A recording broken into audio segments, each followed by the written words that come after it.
Whether you like it or not, electric bikes are here and they are here to stay. But the one segment that they've been missing from is the big adventure market. And out of all the segments, that is the fastest growing, it's the biggest. Well, it's the most populated with incredible bikes. But now, in 2023, we've got two offerings on the market, and this is the latest one. This is Zero's DSR X, and they say it is the most capable electric adventure bike on the market.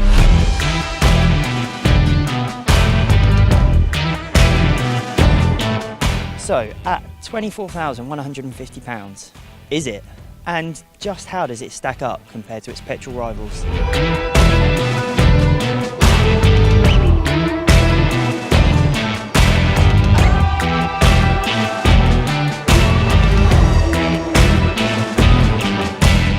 Firstly, let's have a little look at what you get for your money. There's a brand new motor that pumps out 225 newton meters of torque. You get 100 horsepower and it gives you 115 mile an hour top speed. As far as the battery goes, you get a 17 kilowatt power pack, and they claim that you get 290 kilometers of city range, which will be recharged to 95% in 1 hour if you've got the rapid charger, or 10 on a normal charger. They then stuck this all in a new chassis. You've got longer travel shower suspension, which is manually adjusted. You've got a whole new steel trellis frame. You've got a redesigned swing arm, a full bodywork makeover as well. So it looks like a tool rounder. It's then got a whole host of electronic bells and whistles, 5 rider modes, and each of them can be put into a separate off-road mode. So you've got 10 rider modes in total. You've got ABS, you've got traction control, you've also got heated grips, and you've got cruise control as well.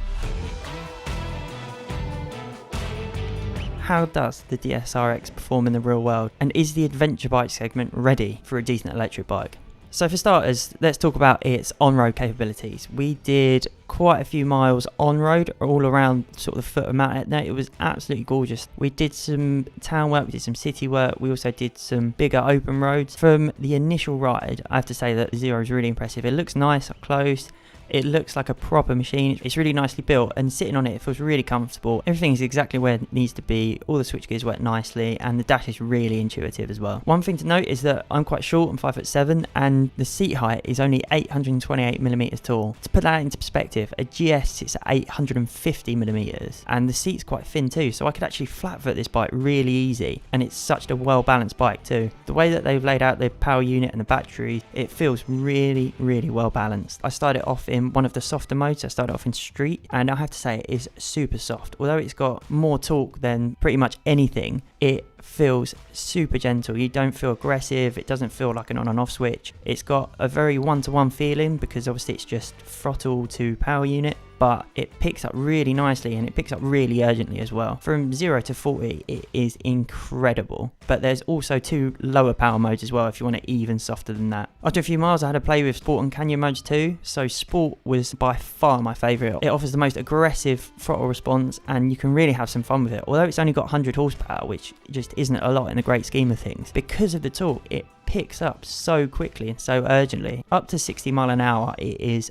really fast. It does top off after that, but it will sit at 70, 75, 80 if that's what you're after. It's also worth noting that I used it in Canyon mode too, and it changed the engine characteristics. It almost felt like a V-twin in the way that it had so much engine braking, or it felt like it had so much engine braking, but that resistance was just it utilising regenerative power and putting charge back into the battery, which is a really nice feature and something you definitely need on a longer journey. The chassis, the geometry as well, it's really nice. That 19-inch front wheel works brilliantly on the road. It's more road biased. The only problems I did have was I did find that suspension was very, very soft. I would have liked far more support both front and rear, especially considering I'm fairly light anyway. I'm under 70 kilos, and I didn't have any luggage or a pillion. I would definitely need to jack up the suspension a little bit. Also, the brakes weren't the strongest items I've ever used. Front, there's a nice amount of bite, a nice amount of feeling, but this is one of the first bikes in a while that I've actually realised that I would have liked a stronger rear brake as well, especially in sport mode where you don't get that engine braking, you're not throwing it down the gearbox. I would have liked a bit more bite from that rear brake just to sort of make up for that. As it's a tool rounder, as it's an adventure style bike though, one thing that is important is the comfort, and after 3 hours in the saddle, I have to say it's really comfortable for my 5'7" frame. I would have liked maybe a tiny bit more padding in the seat, but I was by no means uncomfortable. And I did speak to some of the taller guys and they said that they were quite comfortable too, which I was quite surprised about. It doesn't feel compact, but it doesn't feel like the biggest bike in the world. It wasn't just on-road riding we did either, we actually got to take it off-road. In all honesty, I was not expecting much of the DSRX. Like, sure, I enjoyed it on tarmac, but a belt-driven adventure bike pumping out that much torque on road bias rubber with a 19-inch front wheel and a 17-inch rear wheel, it just didn't sound like a combination that would work, and it really did. For context, we did a 7-kilometer section that was more aggressive than I was expecting. It was far more aggressive than your average green lane. I have to say the DSXR performed really well. I'd say one of its biggest drawbacks was the tyres. It had a set of Scorpion trails on it, but if it had a set of Scorpion rallies, it would have been so much better. I have to admit, it did take a bit of time to get used to it. I had it in street off-road mode, which is obviously a bit softer than sport mode, and it is a little bit aggressive at first, but the off-road traction control, which is a first from Bosch for an electric bike, it really does stop any spinning. It's almost impossible to get it spinning. It does look after you and increase your confidence. If I'm honest, I'd like a little bit more time because I like to play around on the clutch a lot, especially when I'm off-road.